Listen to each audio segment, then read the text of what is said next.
ल आज चाहिँ हामीले पिरियडिक टेबल र केमिकल रियाक्सन एन्ड इक्वेसनको के त अब्जेक्टिभ गर्न गइरहेका छौँ, जसमा चाहिँ हामीले हिजो थ्योरीहरू हेरिसकेका छौँ। ल हाम्रो पिरियडिक टेबलको फर्स्ट क्वेसनमा के रहेको छ त भन्दाखेरि एलिमेन्ट अफ ग्रुप फर्स्ट एलाई के भनिन्छ भनेर क्वेसन सोधेको छ। अब म तपाईँलाई एउटा टेबल लेखाइदिन्छु, ठ्याक्कै त्यो टेबल याद गरिसकेपछि मलाई सबै कुरा याद हुने गरी पढ्नुपर्छ। ल अब यहाँ के लेख्नु भन्दाखेरि यदि फर्स्ट एलाई के भनिन्छ, पेन अलि भएन। ल अब फर्स्ट एलाई कुन मेटल भनिन्छ त तपाईँको अल्काली मेटल्स भनेर भनिन्छ। लेख्नु फर्स्ट एलाई के भनिन्छ, अल्काली मेटल्स भनिन्छ है। यसको एक्जाम्पल के हुनसक्छ त, लिथियम लेख्नु हो, सोडियम लेख्नु, पोटासियम, एक्सेप्ट के लेख्नु भन्दाखेरि एक्सेप्ट हाइड्रोजन। हाइड्रोजन चाहिँ हुँदैन।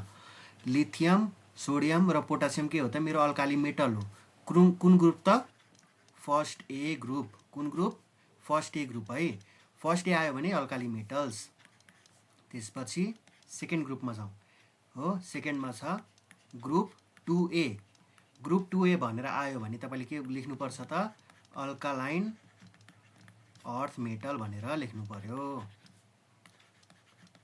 फर्स्ट ए अल्काली मेटल्स अनि त्यसपछि 2A भनेको अल्कालाइन अर्थ मेटल्स, जसमा के पर्छ त। अब यो मैले सिम्बल मात्र लेखिदिन्छु, तपाईँहरूले मिलाएर लेख्नु है। BE भने बेरिलियम हो, MG भने म्याग्नेजियम अनि CA भने क्याल्सियम। अब यो एक्जाम्पल पनि याद राखिराख्नु। कहिलेकाहीँ तपाईँले यो क्वेसन सोधिदिन्छ बेरिलियम कुन ग्रुपको हो, लिथियम कुन ग्रुपको हो, त्यति बेला अल्काली मेटल्स भन्न सक्नु पर्यो, अल्कालाइन अर्थ मेटल भन्न सक्नु पर्यो है। त्यसै गरी अर्को ग्रुप छ, अर्को ग्रुप छ मेरो 6A हो।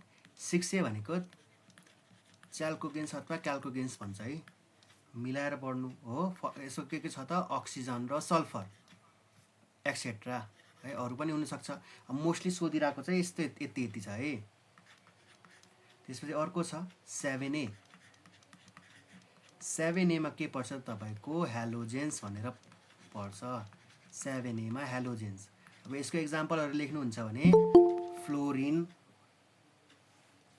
क्लोरिन, ब्रोमिन, आयोडिन हो। एकदमै सोधिरहेको हुन्छ है यो हेलोजेन्स पनि। हेलोजेन्समा फ्लोरिन, क्लोरिन, ब्रोमिन र आयोडिन हो। अनि त्यसपछि 5 नम्बरमा छ ग्रुप 8A। यो 8A है, यो 8A। यसलाई ग्रुप के पनि भनिन्छ त, ग्रुप 18 पनि भनिन्छ भनेर लेख्नु। ग्रुप के पनि भनिन्छ त, यसलाई ग्रुप 18 पनि भनिन्छ। यसलाई के भनिन्छ त भन्दाखेरि जिरो ग्रुप इलिमेन्ट्स। के भनिन्छ, जिरो ग्रुप इलिमेन्ट्स। अनि यसको एक्जाम्पल के हुनसक्छ त तपाईँको, हिलियम, नियन, आर्गन, क्रिप्टन अनि जेनन हो।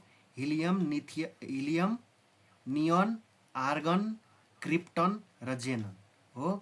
अब यो सबैलाई के पनि भनिन्छ भन्दाखेरि इनर्ट ग्यासेस पनि भनिन्छ भनेर लेख्नु, अथवा यसलाई के पनि भनिन्छ त, नोबल ग्यासेस भनेर पनि भनिन्छ भनेर लेख्नु है। अब यति लेख्नुभयो भने मेरो ग्रुपको फन्डा चाहिँ क्लियर हुन्छ है। फर्स्ट ए भने अल्काली मेटल्स, सेकेन्ड ए भने अल्कालाइन अर्थ मेटल, 6A भने च्याल्कोगेन्स अथवा क्याल्कोगेन्स अथवा 7A भने हेलोजेन्स अनि 8A अथवा ग्रुप 18 भनेको जिरो ग्रुप इलिमेन्ट्स। अनि एक्जाम्पल He, आर्गन, क्रिप्टन, जेनन भनेको इनर्ट ग्यासेस अथवा नोबल ग्यासेस। अनि त्यसपछि यो एक्जाम्पलहरू याद गर्नुभयो भने मलाई पुग्छ, ग्रुपको कुरा सकिन्छ।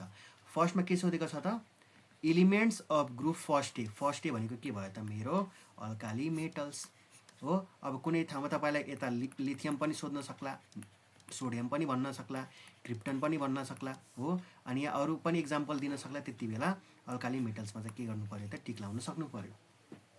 ठिक छ, यति लेख्नुभयो, यति लेख्नुभयो कि नै भन्नु त।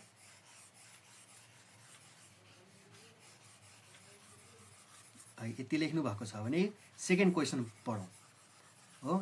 मेटलोइड्स भनेको छ। अब मेटलोइड्स तपाईँलाई सिलिकन, जर्मेनियम अनि त्यसपछि आर्सेनिक अनि त्यसपछि के भनेको तपाईँको पोटासियम भनेर दिइरहेको छ अनि मेटलोइड्स के हो भनेर तपाईँले सोधेको छ हो। पहिला के लेख्नु पर्यो त मेटलोइड्सको बारेमा तपाईँले लेख्नु पर्यो, त्यसपछि मेटलोइड्सको कुरा याद गर्न राख्नु पर्यो। ल अब यहाँ मेटलोइड्सको बारेमा लेख्नु। अब मेटलोइड्स भनेको मेटल्स र नन मेटल्सको बिचको क्यारेक्टर चाहिँ जसले इनहेरिट गर्छ, जसले चाहिँ न मेटल हो न नन मेटल्स हो, जसको चाहिँ क्यारेक्टर चाहिँ इनहेरिट गरेको हुन्छ, त्यसलाई नै के भनिन्छ त मेटलोइड्स भनेको हुन्छ। अब यसको डिफिनेसन हेर्नुहुन्छ भने चाहिँ chemical elements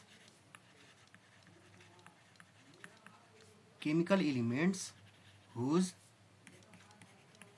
physical properties fall in between metals and non-metals हो। के भनेको छ त यस्तो इलिमेन्ट हो जसको फिजिकल प्रपर्टी चाहिँ मेटल्स र नन मेटल्सको बिचमा पर्छ भनेको छ है। यस्तो इलिमेन्ट हो जसको फिजिकल प्रपर्टिज चाहिँ मेटल्स र नन मेटल्सको बिचमा पर्छ भनेको छ हो। अब यसको इक्जाम्पल यादै राख्नु। फर्स्टमा छ बोरोन अथवा बी, त्यसपछि 2 मा छ सिलिकन अथवा एसआई, थर्डमा छ जर्मेनियम, यो अप्सन डी मा अल हो है, जर्मेनियम जीई हो। त्यसपछि चाहिँ आर्सेनिकलाई आर्सेनिकको सिम्बल एएस हो। अनि त्यसपछि छ पोलोनियमको पिओ, त्यसपछि एन्टिमोनीलाई केले डिनोट गर्छ त एसबी ले हो। त्यसै गरी अर्को के छ त TELLURIUM टेल्युरियमलाई यो। अब यो 7वटा मेरो के भयो त मेटलोइड्स भयो। यो नामलाई ठ्याक्कै याद गरिदिने हो। अब तपाईँले यसलाई न्युमेरिक्स बनाएर याद गर्नु होइन। Boron, silicon, germanium, arsenic, polonium, antimony र टेल्युरियम भनेर याद गरिदिनु। अब हेर्नु त एसआई सिलिकन पनि दिइरहेछ मेरो हो, सिलिकन पनि दिइरहेछ, यो पनि मेरो मेटलोइड्स हो। अनि एएस मेरो आर्सेनिक पनि दिइरहेछ, यो पनि मेरो मेटलोइड्स हो। जीई जर्मेनियम पनि मेरो दिइरहेछ मेटलोइड्स। त्यसो भए मेरो के भयो त अल भयो। ठ्याक्कै यो 7वटा याद गरिदिने मेटलोइड्स। ठिक छ है। अब यति लेख्नु भएको छ भने अर्को क्वेसनमा जाउँ। Which of the following is true about transition elements हो। अब हामीले लास्ट क्लासमा के गरेका थियौँ भन्दाखेरि ट्रान्जिसनल इलिमेन्ट्स भनेको कुन ब्लकको इलिमेन्ट्सलाई भनेको थियौँ त भन्दाखेरि डी ब्लकको इलिमेन्ट्सलाई ट्रान्जिसनल इलिमेन्ट्स भनेको थियौँ, जसको चाहिँ भेरिएबल भ्यालेन्सी भन्ने क्वेसन थियो हामीले गरेका थियौँ हो। डी ब्लकको इलिमेन्ट्सलाई के भन्छ भनेको थियो त हामीले डी ब्लक के अरे ट्रान्जिसनल इलिमेन्ट्स भन्छ भनेको थियौँ, जसको चाहिँ के हुन्छ त भेरिएबल भ्यालेन्सी हुन्छ भनेको थियौँ। अब यसको मैले तपाईँले कुन कुन इलिमेन्ट्स पर्छ भनेको थिएँ त 21 देखि 30 सम्मको चाहिँ एक्जाम्पल दिएको थिएँ हो। स्क्यान्डियम, टाइटेनियम, भ्यानेडियम, क्रोमियम, म्याङ्गानिज, आइरन, कोबाल्ट, निकल, कपर र जिङ्कको मैले के दिएको थिएँ त एक्जाम्पल दिएको थिएँ। अब यो ट्रान्जिसनल इलिमेन्ट भनेको के भयो त डी ब्लक इलिमेन्ट हो। अनि एक्जाम्पलको लागि हामीले 21 देखि 30 सम्मको सोध्न सक्छ भनेर मैले के लेखाएको थिएँ त तपाईँलाई इलिमेन्ट्स लेखाइदिएको थिएँ। पढ्नु भएको छ भने गएर एकचोटि फेरि पढ्नु हो। अब which of the following is true about the transitional element भनेको छ। त्यसो भए यो 4वटा मध्ये चाहिँ कुन चाहिँ राइट हो ट्रान्जिसनल इलिमेन्ट्सको बारेमा भनेको छ हो। अब दे हेभ भेरिएबल भ्यालेन्सी पढाएको थियौँ, यो पनि ठिक छ। अब they line in D block element, हामीलाई थाहा छ ट्रान्जिसनल इलिमेन्ट भनेको डी ब्लक इलिमेन्ट, त्यसो यो पनि राइट छ। अनि दे हेभ कलर्ड कम्पाउन्ड्स। अब तपाईँले कुनै पनि यो आइरन नै उठाएर हेर्नुहुन्छ भने आइरनको पनि एउटा आफ्नो कलर छ, जिङ्कको पनि आफ्नो कलर छ, म्याङ्गानिजको पनि आफ्नै कलर छ हो, निकलको पनि आफ्नै कलर छ। त्यसैले यो के भयो त दे हेभ कलर्ड कम्पाउन्ड्स। त्यसैले मेरो कुन अप्सन राइट रहेछ त डी अप्सन चाहिँ मेरो के राइट रहेछ। अल अफ दिजमा के लाउनु पऱ्यो त टिक लाउनु पर्यो। ठिक छ ल। त्यसो भए अर्कोमा जाउँ। फेरि सोधेको छ what are the examples of metalloids भनेको छ। अब हेर्नु त एएस भनेको आर्सेनिक पनि के हो मेरो मेटलोइड छ, त्यसो यो पनि राइट छ। अब जी भनेको के हो त जर्मेनियम, मेरो यो पनि अप्सन राइट छ। अनि एसबी भनेको के हो त एन्टिमोनी, यो पनि अप्सन राइट छ। त्यसो भए के भयो त अल अफ देममा, यसमा पनि अल अफ देममै टिक लाउनु पर्यो। ठिक छ ल, ठिक छ है। त्यसो भए हामी 5 नम्बरतिर जाउँ। अब फर्स्टमा लेख्नु, फर्स्टमा के लेख्नु त एस ब्लक भनेर लेख्नु, S block elements. S block elements भनेको कुन ग्रुपको इलिमेन्ट्स हो त? ग्रुप फर्स्ट ए र सेकेन्ड ए भन्नाले अल्कालाइन अर्थ मेटल र अल्काली मेटल्सलाई के भन्छ त? एस ब्लक इलिमेन्ट्स भन्छ। यो याद राखौँ, एस ब्लक इलिमेन्ट भनेको कुन ग्रुप त? ग्रुप फर्स्ट ए र ग्रुप सेकेन्ड ए। ग्रुप फर्स्ट एमा के त? अल्काली मेटल्स, अनि सेकेन्ड एमा के त? Alkaline earth metals. अब यसको इक्जाम्पलको कुरा गर्नुहुन्छ भने चाहिँ hydrogen, lithium, helium, sodium, beryllium, potassium, magnesium, calcium etcetera. यो यति पनि याद राख्नु। अनि टोटल इलिमेन्ट यसको कतिवटा हुन्छ भन्दाखेरि तपाईँको टोटल इलिमेन्ट एस ब्लकमा कतिवटा हुन्छ त? 14 इलिमेन्ट्स भनेर याद राख्नु। एस ब्लकमा कति त? 14 इलिमेन्ट्स है। त्यसपछि कुन आउँछ त हाम्रो ब्लक? पी ब्लक आउँछ, पी ब्लक इलिमेन्ट्स। अब पी ब्लक इलिमेन्ट्स भनेको कुन कुन ग्रुप पर्छ त यसमा? ग्रुप 3A देखि 3A to 7A सम्म पर्छ भनेको छ। अब हेर्नु होला कुन कुन मेटल्स पर्छ है। And zero group elements. P ब्लकमा ग्रुप 3A देखि ग्रुप 7A सम्म, अनि अर्को ग्रुप अनि जेरो ग्रुप इलिमेन्ट पनि पर्छ हो। यसमा टोटल कतिवटा इलिमेन्ट्स हुन्छ त? 30 वटा इलिमेन्ट्स हुन्छ हो। अब इक्जाम्पलको कुरा गर्नुहुन्छ भने चाहिँ helium, boron, carbon, nitrogen, oxygen, fluorine, neon, aluminium, silicon, phosphorus, sulphur, chlorine र आर्गन। अब यो चाहिँ इक्जाममा सोधेको भएर मैले तपाईँहरूलाई सबै इक्जाम्पल ल्याइदिएको है। त्यही अनुसारले तपाईँले याद राख्न सक्नुहुन्छ हो। पी ब्लक पछि के आउँछ मेरो? डी ब्लक इलिमेन्ट्स हो। अब डी ब्लक इलिमेन्ट्स भनेको कुन कुन ग्रुप पर्छ भन्दाखेरि ग्रुप 1B देखि 8B सम्म है। ग्रुप 1B देखि त 8B सम्म है, 8B सम्म। अनि यसमा कतिवटा इलिमेन्ट्स हुन्छ भन्दाखेरि 40 वटा इलिमेन्ट्स हुन्छ। ठिक छ। डीमा कति? एसमा 14, पीमा 30, डीमा 40। त्यसो भए एफ ब्लक इलिमेन्ट्समा कुन कुन पर्छ त? एफ ब्लक इलिमेन्ट्स एकदमै फेमस छ हो। एफ ब्लकमा के पर्छ त भन्दाखेरि मेरो ल्यान्थेनाइट्स र अर्को के त? एक्टिनाइट्स हो। ल्यान्थेनाइट्स कतिदेखि कतिसम्म त? 58 देखि 71 सम्म। यो पनि सोध्न सक्छ। अनि एक्टिनाइट्स भनेको 89 देखि 103 सम्म हो। यसमा टोटल कतिवटा इलिमेन्ट हुन्छ त? 28 वटा इलिमेन्ट्स। ल, यति याद राखेपछि हाम्रो यस्तोवाला क्वेसन सल्भ हुन्छ। त्यसो भए the total number of elements present in P block कति भयो त? 30 इलिमेन्ट्स भयो। एस सोधेको भयो 14 इलिमेन्ट्स, पी सोधेको भए 30 इलिमेन्ट्स, डी सोधेको भए 40 इलिमेन्ट्स, अनि एफ सोधेको भए 28 वटा इलिमेन्ट्स। 28 वटा इलिमेन्ट्स। ल, यति गरिसकेपछि हामी 6 नम्बरमा जान्छौँ। ल, सार्नु भयो होला है। सारिसक्नु भयो है।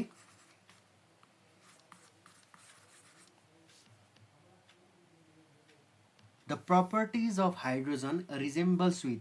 अब हाइड्रोजनले चाहिँ कुन कुन ग्रुपको चाहिँ प्रपर्टी चाहिँ रिजेम्बल्स गरेको भन्छ हो। अनि यसमा चाहिँ हाइड्रोजनले चाहिँ दुईटै अल्काली मेटल्स र हेलोजन्स दुईटैको चाहिँ के हुन्छ त? मेरो प्रपर्टी चाहिँ इनहेरिट गरेको हुन्छ। मतलब मेरो हाइड्रोजनमा दुईटै अल्काली मेटल्स र हेलोजन्स दुईटैको के हुन्छ त? प्रपर्टी चाहिँ हुन्छ।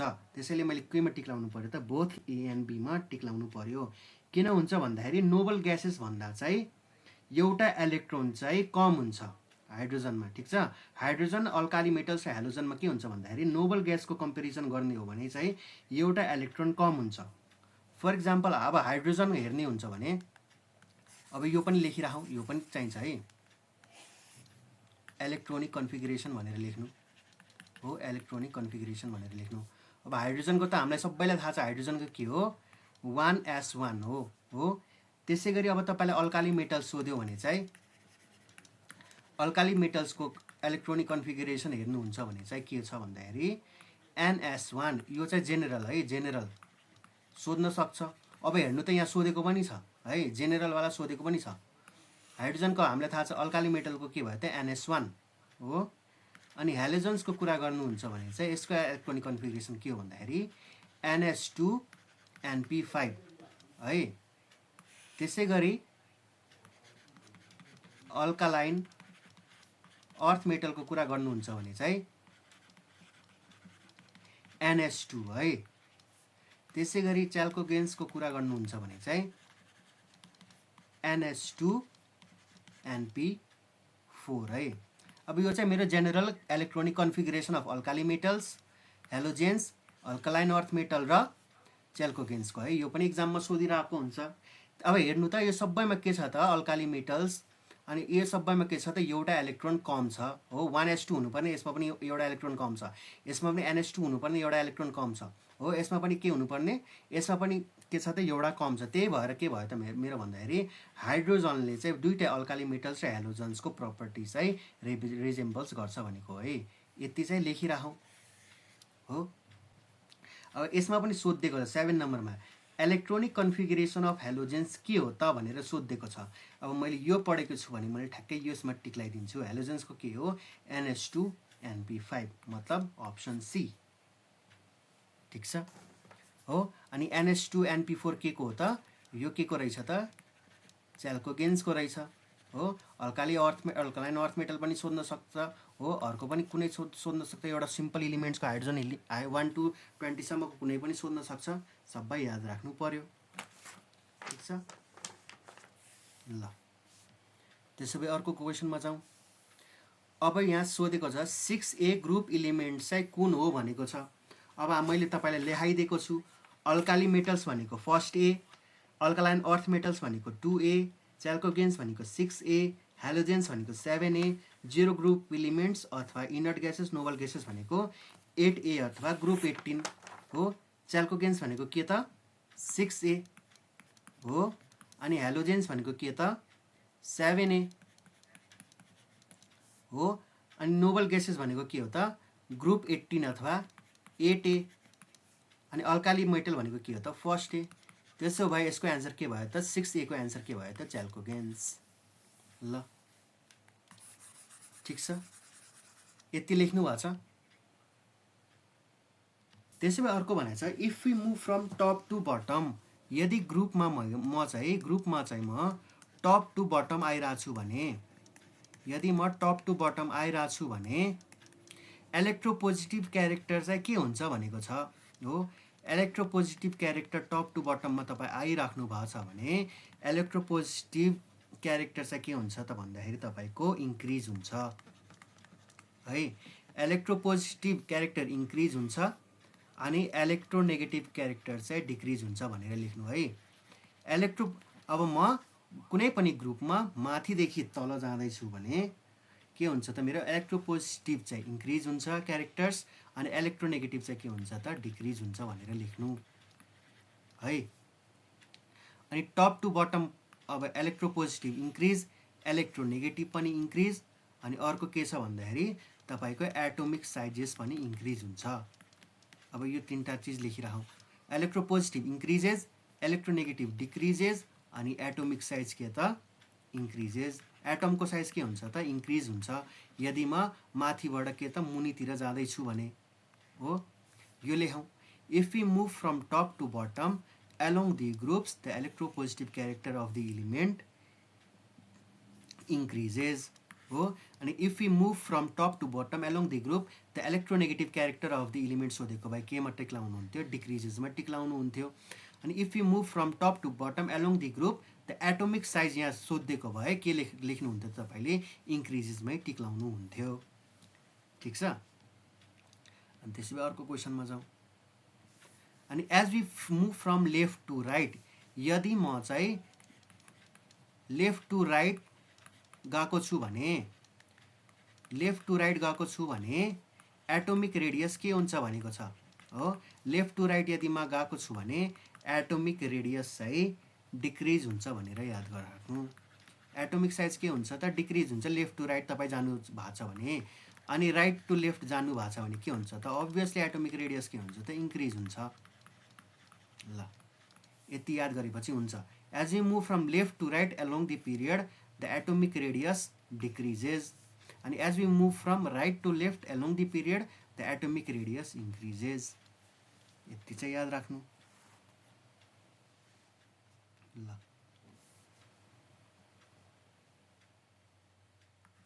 ल 10 को बी भयो। अनि which of the following element does not belong to alkali metals भनेको छ हो। अब मैले तपाईँलाई अल्काली मेटल्सको इक्जाम्पल के लेखाएँ त? अल्काली मेटल्सको मैले तपाईँलाई इक्जाम्पल के लेखाएँ त?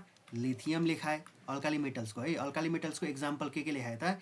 लिथियम लेखाएँ, सोडियम लेखाएँ अनि पोटासियम लेखाएँ हो। यहाँ लिथियम पनि छ, यहाँ पोटासियम पनि छ, यहाँ सोडियम पनि छ। त्यसो भए मेरो कुन चाहिँ डज नट भनेछ है, डज नट। डज नटमा केमा टिक्लाउनु पर्यो त तपाईँले? एमजीमा। एमजी भने म्याग्नेजियममा टिक्लाउनु पर्यो है।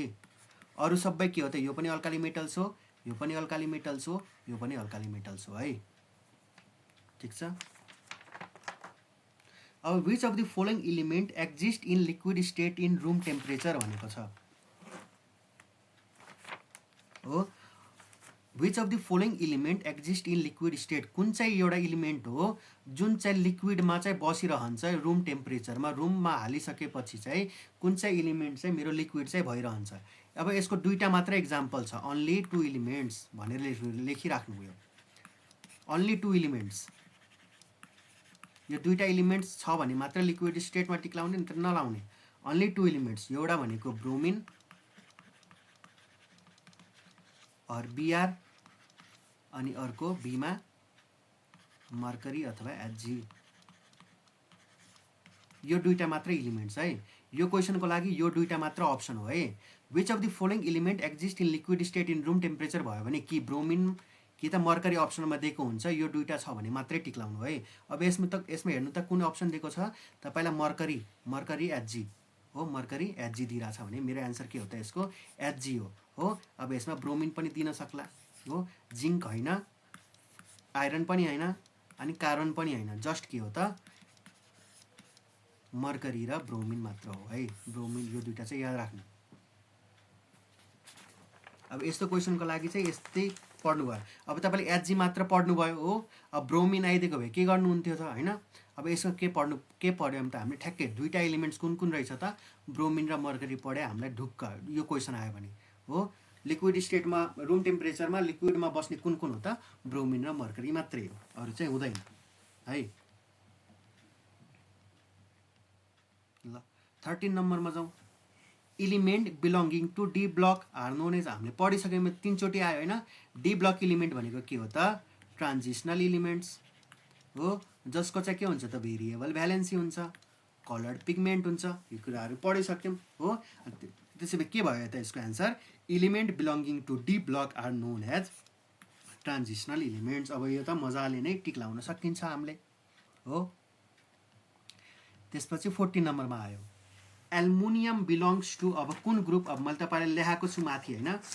मैले एस ब्लकको लेखाएँ इक्जाम्पल, पी ब्लकको लेखाएँ, डी ब्लकको लेखाएँ, एफ ब्लकको लेखाएँ। अब त्यसको इक्जाम्पलहरू याद गर्नुहुन्छ भने चाहिँ एल्युमिनियम चाहिँ तपाईँको पी ब्लकमा चाहिँ पर्छ है। याद राख्नु है, त्यो पढिहाल्नु, आजै गएर पढिहाल्नु है। एल्युमिनियम चाहिँ तपाईँको एल्युमिनियम अथवा एएलकेमा पर्छ त मेरो पी ब्लक इलिमेन्ट्स है त्यो चाहिँ। अनि एस ब्लकको पनि इक्जाम्पल हेर्नु, डी ब्लकको पनि इक्जाम्पल हेर्नु, एफ ब्लकमा पनि कुन कुन पर्छ भनेर हेर्नु। ठिक छ।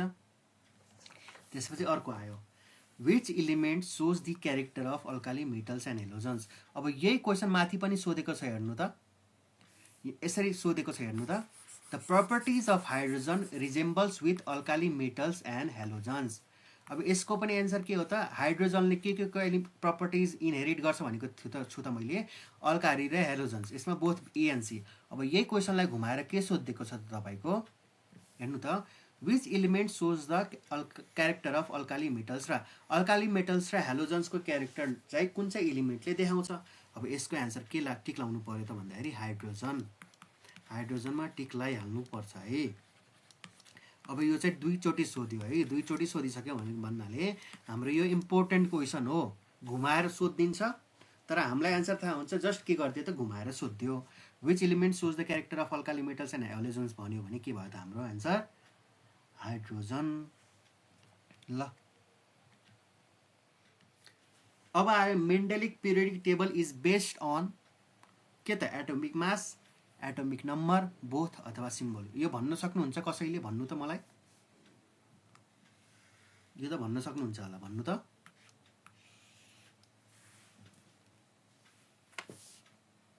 भन्नु त यसको एन्सर के हुन्छ। ल हो 17 को ए, 18 को बी, 19 को बी, 20 को ए 1। ल यति गर्नुभयो। त्यसो भए हामी अब चाहिँ केमिकल रियाक्सन एन्ड इक्वेसनको चाहिँ अब्जेक्टिभ क्वेसनमा जाउँ। हामीले पिरियडिक टेबलको हेऱ्यौँ हो, आउने क्वेसन चाहिँ मैले तपाईँहरूलाई गरिदिइसकेँ हो। अब यसकै बेसमा के आउँछ त, अरू क्वेसनहरू पनि बनिरहेको हुन्छ। अब तपाईँले हिजोको थ्योरी प्लस आजको अब्जेक्टिभ गरेर चाहिँ मिलाएर तपाईँहरूले राम्ररी पढ्नुभयो भने तपाईँहरूले पिरियडिक टेबलको क्वेसन चाहिँ मिलाउनुहुन्छ। त्यसो भए अहिले हामी चाहिँ केमिकल रियाक्सन एन्ड इक्वेसनको चाहिँ अब्जेक्टिभ क्वेसन गरौँ हो। अब तपाईँले दिइरहेछ 2KC, अब यो चाहिँ 2KClO3 है, 2KClO3 गिभ्स 2KCl + 3O2 है हो, 3O2 है। त्यसपछि सोधेको चाहिँ यो चाहिँ कुन चाहिँ रियाक्सनको चाहिँ एक्जाम्पल हो भनेछ हो। अब हेर्नु त KClO3 के भएछ भन्दाखेरि KCl र O2 मा के भएको छ त, टुक्रा भएको छ हो। के भएको छ त, एउटा इलिमेन्ट के भएछ त, दुईटा कम्पाउन्डमा के भएछ त, टुक्रा भएको छ। अब यस्तोलाई चाहिँ के भन्छ भन्दाखेरि डिकम्पोजिसन रियाक्सन भन्छ है। यसलाई चाहिँ के भन्छ त तपाईँको डिकम्पोजिसन रियाक्सन भन्छ। यदि एउटा कम्पाउन्ड चाहिँ, एउटा इलिमेन्ट चाहिँ मेरो दुई टुक्रा, दुई वा दुईभन्दा बढी कम्पाउन्डमा के हुन्छ त, टुक्रा हुन्छ भने त्यस्तोलाई के भनिन्छ त, डिकम्पोजिसन रियाक्सन भनिन्छ हो। अनि यसको अर्को नाम के हो भन्दाखेरि त्यो पनि याद राखिराख्नु, डिकम्पोजिसन रियाक्सनलाई अर्को एनालाइसिस रियाक्सन पनि भनेको हुन्छ हो। डिकम्पोजिसन रियाक्सनलाई अर्को के पनि भनेको हुन्छ त, एनालाइसिस रियाक्सन पनि भनेको हुन्छ, जसमा चाहिँ एउटा कम्पाउन्ड चाहिँ दुई वा दुईभन्दा बढी चाहिँ इलिमेन्टमा के हुन्छ त, डिभाइड भएको हुन्छ, छुट्टिएका हुन्छ। त्यस्तोलाई चाहिँ के भनिन्छ त, डिकम्पोजिसन रियाक्सन भनिन्छ। त्यसो भए यो मेरो एक्जाम्पल के को रहेछ त, डिकम्पोजिसन रियाक्सनको रहेछ है।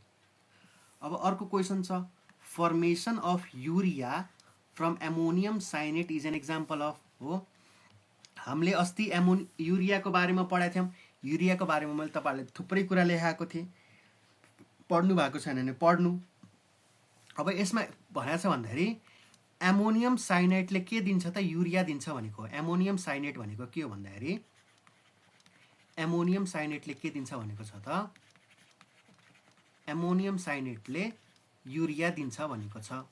अब एमोनिया साइनेटको केमिकल फर्मुला हेर्नुहुन्छ भने चाहिँ NH4CnO है। यसले नै के दिन्छ त तपाईँको, युरिया। युरियाको फर्मुला के हो त, CONH2 अब हेर्नु त, NN सेम छ हो, H पनि 4वटा छ, यहाँ पनि 4वटा छ, CC सेम छ, OO सेम छ, अनि N यहाँ कतिवटा छ, 2वटा छ, यहाँ पनि कतिवटा छ त, 2वटा छ। मतलब सेम कम्पाउन्ड नै के छ, के बनिरहेछ त, सेम कम्पाउन्ड नै बनिरहेको छ, जस्ट के गरिदिएको छ त, रिअरेन्ज गरिदिएको छ हो। जस्ट के गरिदिएको छ त, रिअरेन्ज गरिदिएको छ। त्यसैले यो मेरो एन्सर के भयो त, रिअरेन्जमेन्ट रियाक्सनको भयो। के को भयो त, मेरो रिअरेन्जमेन्ट रियाक्सनको भयो। यसलाई जस्ट के गरिदिएको छ त, यो मोलिकुलर, यो केमिकल फर्मुलालाई के गरिदियो त, जस्ट रिअरेन्ज गरिदियो हो। त्यसैले मेरो के भयो त, रिअरेन्जमेन्ट रियाक्सन भयो। अब यसबाटै अर्को क्वेसन बन्ला, अब एमोनियम साइनाइडले के दिन सक्छ भनेर क्वेसन सोध्यो भने तपाईँले युरिया लेख्न सक्नु पर्यो हो। युरियाको केमिकल फर्मुला लेख्न सक्नु पर्यो, एमोनियम साइनाइडको केमिकल फर्मुला लेख्न सक्नु पर्यो हो। अनि त्यसपछि अर्को पनि के सोध्न सक्छ भन्दाखेरि एमोनियम साइनाइड गिभ्स युरिया दियो होइन। अब यसलाई चाहिँ अर्को पनि के भनिन्छ, यो रियाक्सनलाई अर्को पनि के भनिन्छ भन्दाखेरि तपाईँलाई हुलर्स सिन्थेसिस भनेर पनि याद राखिराख्नु, जुन चाहिँ हामीले 11, 12 अथवा डिप्लोमा चाहिँ पढिरहेको हुन्छ है। हुलर सिन्थेसिस भनेर पनि याद राखिराख्नु। अब यो एमोनियम साइनाइडले युरिया दिने चाहिँ हुलर्स निकालेको भएर हुलर सिन्थेसिस भनेको हो, यो पनि याद राखिराख्नु। अनि यसलाई चाहिँ रिअरेन्जमेन्ट रियाक्सन प्लस अर्को आइसोमराइजेसन रियाक्सन पनि भनिन्छ, यो पनि याद राखिराख्नु। अर्को के पनि भनिन्छ त यसलाई, आइसोमेरिजाइजेसन रियाक्सन पनि भनिन्छ हो। अब एउटै क्वेसनबाट 4-5वटा क्वेसन निस्किन सक्छ हो। एमोनियम साइनाइडले के दिन्छ, युरिया दिन्छ हो। युरियाको केमिकल फर्मुला के, एमोनियम साइनाइडको केमिकल फर्मुला के त हो। अब यसलाई हुलर सिन्थेसिस पनि भनिन्छ, यो एउटा क्वेसन भयो। यसलाई आइसोमेराइजेसन रियाक्सनहरूको क्वेसन भयो हो। अनि त्यसपछि यो रिअरेन्जमेन्ट रियाक्सनको त आफ्नो एउटा क्वेसन भइहाल्यो हो। एउटै क्वेसनबाट तपाईँको 4-5वटा क्वेसन चाहिँ निस्किन सक्छ हो। ल अब अर्को क्वेसनमा जाउँ। त्यसो भए अर्को क्वेसन छ, a chemical in which heat is liberated during chemical reaction. Hit is liberated भनेको के त, हिट चाहिँ मेरो बाहिरपट्टि गइरहेछ, बाहिरतिर गइरहेछ, त्यस्तो रियाक्सनलाई के भनिन्छ त भन्नु त कसैले। मेरो हिट बाहिरतिर गइरहेछ भन्नेलाई के भनिन्छ, ल यो लेखाइदिन्छु म हो। यदि हिट चाहिँ के त, hit is liberated, hit is liberated भनेको हिट आउट भइरहेछ। हिट आउट भनेको के त, एक्जोथर्मिक रियाक्सन है। Hit liberated, hit is liberated भनेको हिट चाहिँ मेरो के गइरहेछ त, बाहिर गइरहेछ, त्यस्तो रियाक्सनलाई के भनिन्छ त, एक्जोथर्मिक रियाक्सन। एक्जो भनेकै के हो त, आउट हो है हो।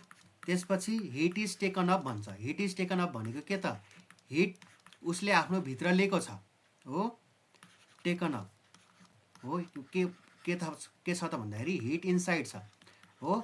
यस्तोलाई के भनिन्छ त, इन्डोथर्मिक रियाक्सन हो। यो याद राखौँ। इन्डो भनेको के त, इन, एक्जो भनेको आउट, इन्डोथर्मिक रियाक्सन। त्यसो भए यसको के भयो त, a chemical reaction in which heat is liberated during chemical reaction is called exothermic reaction. A chemical reaction in which heat is taken up during chemical reaction is called endothermic. याद राख्नु पर्यो है। यति पढेपछि हुन्छ, यसको चाहिँ फन्डा सल्भ हुन्छ। त्यसो भए अर्को क्वेसनमा जाउँ। अर्को छ, a reaction in which reactant can be converted into product and product can be change into reactant. यस अब हेर्नु त, यदि मेरो रियाक्टेन्ट प्रडक्टमा चेन्ज भइरहेछ हो, मेरो रियाक्टेन्ट प्रडक्टमा चेन्ज भइरहेछ, त्यसपछि फेरि प्रडक्ट के त रियाक्टेन्टमा चेन्ज भइरहेछ भने यस्तो टाइप अफ रियाक्सनलाई के भनिन्छ भनेको छ। यस्तो टाइप अफ रियाक्सनलाई के भनिन्छ त, रिभर्सिबल रियाक्सन। रिभर्स भनेको के त, फेरि पछाडि आउने होइन। रिभर्स भनेको के त, फेरि पछाडि आउने रियाक्सन हो। यो पछाडि के त, पछाडि नआउने हो, पछाडि नआउने। यदि मेरो रियाक्टेन्ट प्रडक्टमा चेन्ज भइरहेछ अनि प्रडक्ट फेरि रियाक्टेन्टमा चेन्ज भइरहेछ भने त्यस्तोलाई रिभर्सिबल रियाक्सन भनिन्छ। यदि मेरो रियाक्टेन्टले प्रडक्ट मात्रै दिइरहेछ तर प्रडक्टले फेरि रियाक्टेन्ट दिइरहेको छैन भने त्यस्तोलाई के भनिन्छ त, इरिभर्सिबल रियाक्सन है। अब यता क्वेसन आउन सक्ला, a reaction in which reactant can be converted into product but product cannot be change into reactant is an example of irreversible reaction. त्यति बेला अनि अहिलेको लागि के भयो त, a reaction in which reactant can be converted into product and product can be change into reactant is an example of reversible reactions है। ल यति याद राख्नु पर्यो। आउँछ यिनी, यो क्वेसनहरू आउँछ है, इम्पोर्टेन्ट छ यो क्वेसनहरू। त्यसपछि अर्को क्वेसनमा छ, which of the following catalyst retards the decomposition of H2O2। Catalyst भनेको के त, कुनै पनि केमिकल रियाक्सनको रेटलाई घटाउने र बढाउने काम गर्छ क्याटलिस्टले हो। कुनै पनि केमिकल रियाक्सनको के त बढाउने अथवा घटाउने काम गर्छ। अब यसमा चाहिँ यदि H2O2 को डिकम्पोजिसन भइरहेछ भने, यदि H2 र O2 मा छुट्टिरहेछ भने चाहिँ कुन चाहिँ क्याटलिस्टले चाहिँ त्यसको काम गर्छ भनेको छ। यसमा चाहिँ ग्लिसेरोल है। यसमा चाहिँ यो क्वेसनको चाहिँ एन्सर ग्लिसेरोल भनेर चाहिँ याद राखिराख्नु हो। H2O2 को डिकम्पोजिसनमा चाहिँ ग्लिसेरोल क्याटलिस्टले चाहिँ स्लो गर्ने काम गर्छ। रियाक्सन के गर्ने काम गर्छ त? स्लो गर्ने काम गर्छ है, याद राखिराखौँ हो। अब यो हेर्नु एकदम इम्पोर्टेन्ट छ यो पनि। Acid plus salt gives salt and water हो। 10 मा धेरैचोटि पढेको छौँ यो। Acid plus base gives salt and water. अब यो कस्तो टाइप अफ रियाक्सन हो भन्दाखेरि यसलाई के भनिन्छ त? न्युट्रलाइजेसन रियाक्सन, अथवा अर्को के पनि भनिन्छ त? न्युट्रलाइजेसन रियाक्सन, अथवा यसलाई के पनि भनिन्छ त? एसिड बेस रियाक्सन है। एसिड बेस रियाक्सन भन्नु अथवा न्युट्रलाइजेसन रियाक्सन भन्नु एउटै हो है हो। यसको ठाउँमा तपाईँलाई एसिड बेस रियाक्सन पनि आउन सक्ला, त्यसमा पनि टिक लाउन सक्नु पर्यो। अब इक्जाम्पलको कुरा गर्नुहुन्छ भने चाहिँ एसिडमा के राख्छु भन्दाखेरि HCl राख्छु हो, अनि मेरो बेसमा के राख्छु त? NaOH हो। गिब्स के दिन्छ त भन्दाखेरि NaCl प्लस H2O। यो मेरो एसिड भयो, यो मेरो बेस भयो, यो मेरो के भयो? सल्ट भयो। Acid base salt and water. अब यो इक्जाम्पल दिएर तपाईँलाई क्वेसन बनाउन सक्ला। भन्नु त यो रियाक्सन कुन हो भनेर तपाईँलाई भन्न सक्ला। त्यति बेला भन्न सक्नु पर्यो यो मेरो एसिड बेस रियाक्सन अथवा न्युट्रलाइजेसन रियाक्सन हो। यो इक्जाम्पल पनि याद राखिराखौँ है ल। अब अर्को क्वेसनमा जाउँ। A substance which either increases or decreases the rate of reaction. मैले अहिले नै भनिहालेँ, यदि कुनै पनि सब्सटेन्स मेरो रियाक्सनको रेट बढाउने अथवा घटाउने काम गर्छ भने त्यस्तोलाई के भनिन्छ त? क्याटलिस्ट भनिन्छ भनेर भनेको थिएँ। कुनै पनि रियाक्सनमा यदि कुनै पनि सब्सटेन्सले मेरो रेट अफ रियाक्सनलाई बढाउने अथवा घटाउने काम गर्छ भने त्यस्तो चिजलाई के भनिन्छ त? क्याटलिस्ट भनिन्छ भनेर याद राख्ने। यो पनि इम्पोर्टेन्ट छ ल। अनि reaction catalyst function stimulate agent. अब क्याटलिस्टलाई चाहिँ हेल्प गर्ने काम कसले गर्छ भन्दाखेरि प्रोमोटरले गर्छ। स्टिमुलेटिङ एजेन्ट भनेको के हो त भन्दाखेरि मेरो हेल्पिङ एजेन्ट हो है। क्याटलिस्टलाई हेल्प गर्ने काम कसले गर्छ त? प्रोमोटरले गर्छ हो। त्यसैले यसको एन्सर के भयो त? प्रोमोटर भयो। Reaction catalyst function stimulate agent आयो भने के लेख्नु पर्यो त? क्याटलिस्टको स्टिमुलेट एजेन्ट अथवा हेल्पिङ एजेन्टमा के पर्छ त? प्रोमोटर पर्छ ल। 9 नम्बरमा जाउँ। अब यसमा कसरी दिएको छ भन्दाखेरि आइस चेन्जेस इन्टु वाटर अनि वाटर चेन्जेस इन्टु स्टिम हो। अब के हेर्नु? Solid liquid gas. यो मेरो सलिड भयो, यो मेरो लिक्विड भयो, यो मेरो के भयो त? ग्यास भयो। अनि is an example of physical change, कि त केमिकल चेन्ज, कि त इरिभर्सिबल चेन्ज, कि त बोथ ENB भनेको छ। अब हेर्नु त, मेरो आइस भन्नु, आइसलाई मैले के गर्छु त? पानीमा कन्भर्ट गर्न सक्छु हो। अनि पानीलाई के गर्नु सक्छु त? बाफमा चेन्ज गर्न सक्छु हो, स्टिममा चेन्ज गर्न सक्छु हो। अब यसमा के भयो भन्दाखेरि only physical state change. Physical state भन्नु बित्तिकै के आयो त? मेरो solid liquid gas. Only physical state change, but के भयो त? No new substances is form. नयाँ सब्सटेन्सेस फर्म भयो त भएन? नयाँ सब्सटेन्स चाहिँ निक्ले त होइन, निक्लिने त निक्लेन नि है। No new substance is form. यदि यस्तो भएको छ भने यो मेरो के को इक्जाम्पल हो त भन्नाले physical change. Only physical state change हो। आइस मेरो केमा कन्भर्ट भयो? पानीमा। पानी केमा कन्भर्ट भयो त? मेरो स्टिममा हो। कुनै नयाँ सब्सटेन्स बन्यो त? बनेन हो। जस्ट के भयो त? मेरो सलिडबाट लिक्विडमा चेन्ज भयो, लिक्विडबाट केमा चेन्ज भयो त? ग्यासमा चेन्ज भयो। त्यही भएर यो के को इक्जाम्पल भयो त? मेरो फिजिकल चेन्जको इक्जाम्पल हो भनेर चाहिँ बुझ्नु पर्यो। यो सोधेको पनि छ धेरैचोटि, ठिक छ।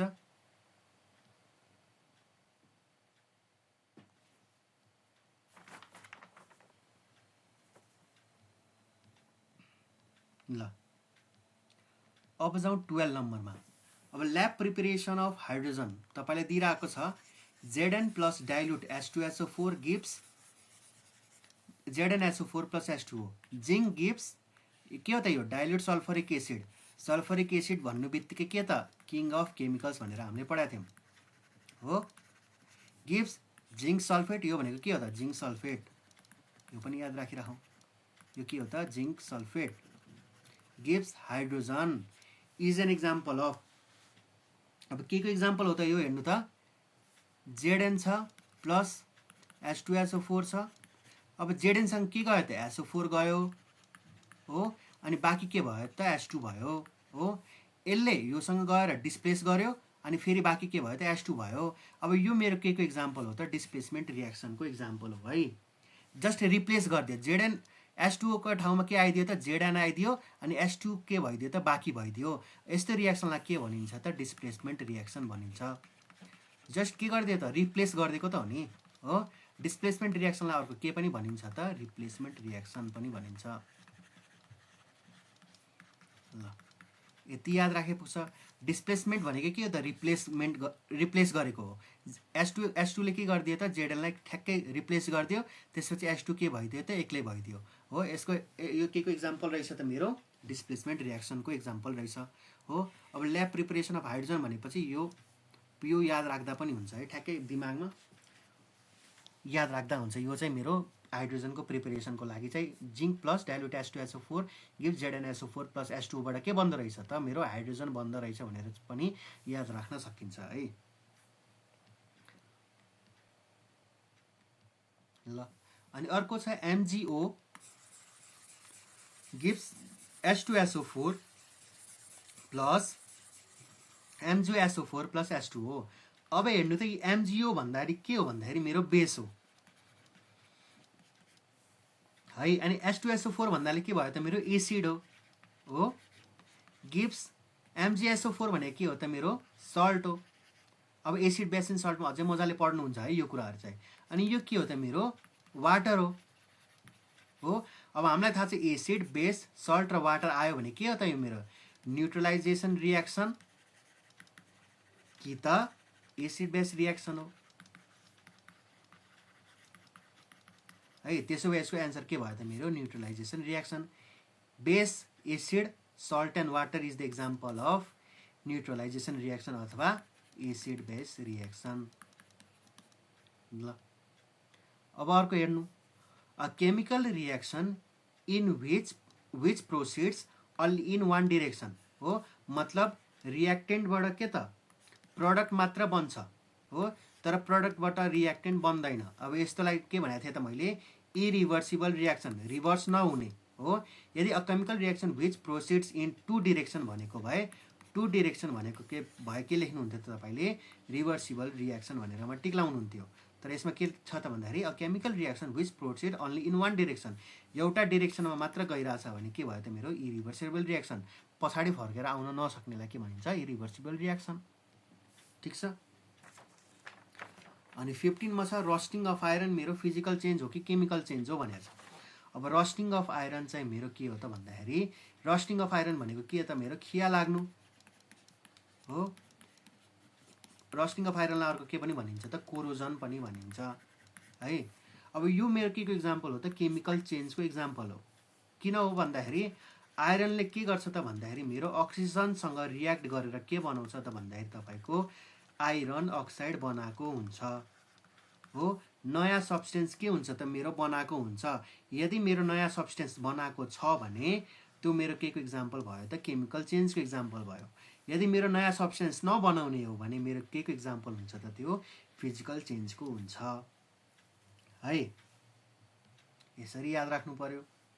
अनि अर्कोमा छ substance which alters the rate of chemical reaction without changing itself. माथि पनि क्याटलिस्टको बारेमा भनेको थियो. अल्टर्स भनेको के त इन्क्रिज अथवा डिक्रिज हो. विच रेट अफ केमिकल रियाक्सनलाई के त इन्क्रिज अथवा डिक्रिज गर्छ. तर आफू चाहिँ चेन्ज भएको हुँदैन without changing itself is called के त के पढाएको थियौँ त क्याटलिस्ट हो. क्याटलिस्ट नै यस्तो एउटा चिज हो जसले चाहिँ केमिकल रियाक्सनको रेटलाई बढाउने अथवा घटाउने काम गर्छ तर आफू चाहिँ चेन्ज भएको हुँदैन. त्यस्तोलाई के भनिन्छ त क्याटलिस्ट भनिन्छ है. ल अर्कोमा जाउँ. अब हेर्नु त AgNO3 दिइरहेछ हो एजिएनओ3 दिइरहेछ गिब्स प्लस NaCl हो silver nitrate plus sodium chloride Gibbs AgCl हो हेर्नु त ठ्याक्कै रिप्लेस गरिदियो Na को ठाउँमा के आइदियो त Ag आइदियो अनि Na कोसँग गइदियो त NO3 सँग गइदियो यसले के बनायो त NaNO3 बनाइदियो हो AgCl सँग गइदियो AgCl बनायो अनि Na कोसँग गइदियो त NO3 बनायो मतलब दुईचोटि के भयो त मेरो डिस्प्लेस भयो हो के को इक्जाम्पल रहेछ त यो डिस्प्लेसमेन्ट रियाक्सनको इक्जाम्पल रहेछ अनि यो प्रिसिपिटेसन रियाक्सन भनेको पनि के याद राख्नु पर्यो भन्दाखेरि प्रिसिपिटेसन रियाक्सन भन्नु अथवा डबल डिस्प्लेसमेन्ट रियाक्सन भन्नु एउटै हो डबल डिस्प्लेसमेन्ट रियाक्सन भन्नु एउटै हो प्रिसिपिटेसन रियाक्सन भनेकै के हो त डबल डिस्प्लेसमेन्ट रियाक्सन हो अब दुईचोटि डिस्प्लेस भएको छ हो दुईचोटि रिप्लेस भएको छ भने मेरो प्रिसिपिटेसन रियाक्सन पनि हुन गयो त्यही भएर के भयो त मेरो बोथ बी एन्ड सी चाहिँ मेरो के भयो त इक्जाम्पल हुने भयो AgNO3 plus NaCl gives AgCl plus Na3 के को इक्जाम्पल रहेछ त डिस्प्लेसमेन्ट रियाक्सन र प्रिसिपिटेसन रियाक्सन दुईटैको इक्जाम्पल रहेछ भनेर बुझ्नु पर्यो किन हो भन्दाखेरि दुईचोटि मेरो के भएको छ त इलिमेन्ट्सहरू के भएको छ त रिप्लेस भएको छ हो डिस्प्लेसमेन्ट रियाक्सन अथवा यसलाई के पनि भन्न सक्छ त रिप्लेसमेन्ट रियाक्सन पनि भन्न सक्ला हो ठ्याक्कै अल्सो नोन एज को नामहरू चाहिँ याद राखिराख्ने है डिस्प्लेसमेन्ट रियाक्सनलाई अर्को पनि के भनिन्छ प्रिसिपिटेसन रियाक्सनलाई अर्को के भनिन्छ हो अनि अगाडि हामीले के पढ्यौँ त भन्दाखेरि यो रिअरेन्जमेन्ट रियाक्सनलाई के भनिन्छ डिकम्पोजिसन रियाक्सनको अर्को नाम के हो एनालाइसिस रियाक्सन हो त्यो कुराहरू पनि के गर्नु पर्यो त्यही याद राख्नु पर्यो है ल अब in the endothermic reaction endothermic अब इन्डो भन्नु बित्तिकै के त इन्डो भन्नु बित्तिकै के याद राख्नु पर्यो त इनसाइड इन्डो भन्नु बित्तिकै के त हिट इनसाइड मतलब आफूभित्र के त सोसेको छ भनेको हो हिट इज अब्जर्भड भनेको आफूभित्र के त भित्र आफूभित्र हालेको छ आफूभित्र हाल्नु भनेको के त हिट इज अब्जर्भड त्यही भएर यसको एन्सर के भयो त मेरो इन्डोथर्मिक रियाक्सनको के भयो त एन्सर हिट इज अब्जर्भ अनि हिट इज इभल्भको ठाउँमा के लेख्नु पर्यो तपाईँले एक्जोथर्मिक रियाक्सन लेख्नु पर्यो है हिट इज इभल्भड भन्यो भने हिट इज इभल्भ भन्नु भनेको के त हिट इज आउट आउट भन्नु बित्तिकै के त एक्जोथर्मिक रियाक्सन हो अनि हिट इज अब्जर्भ भनेको के त इनसाइड इनसाइड भन्नु बित्तिकै के त इन्डोथर्मिक रियाक्सन भनेर याद राख्नु पर्यो ल अर्को छ changing of water into a vapour is a अब हामीले अघि नै पढाएको थियौँ आइसबाट वाटर चेन्ज भयो अनि वाटरबाट के चेन्ज भयो त स्टिम यो के को इक्जाम्पल थियो त फिजिकल चेन्जको इक्जाम्पल थियो हो अब यसमा पनि के छ त वाटरबाट के त भेपरमा चेन्ज भएको छ भने यो पनि मेरो के को इक्जाम्पल भयो त फिजिकल चेन्जको इक्जाम्पल भयो है ल यो सजिलो छ फेरि आएको छ त chemical reaction in which heat is observe अब हिट इज अब्जर्भ हुनु बित्तिकै के आयो त मेरो इन्डोथर्मिक रियाक्सन हो अनि हिट इज इभल्भ भनेको भए इभल्भ भनेको के भयो के लेखिदिएँ त मैले एक्जोथर्मिक रियाक्सन हो अनि लास्ट नम्बर के छ भन्दाखेरि मेरो the chemical bond formed by sharing of valence electron यो मेरो डिफिनेसन नै छ डिफिनेसन याद गर्ने हो भने यसको एन्सर के हो त कोभ्यालेन्ट बोन्ड भनेर हो the chemical bond formed by sharing of valence electron between the atoms is called covalent bond भनेर याद राख्नु पर्यो ल हाम्रो चाहिँ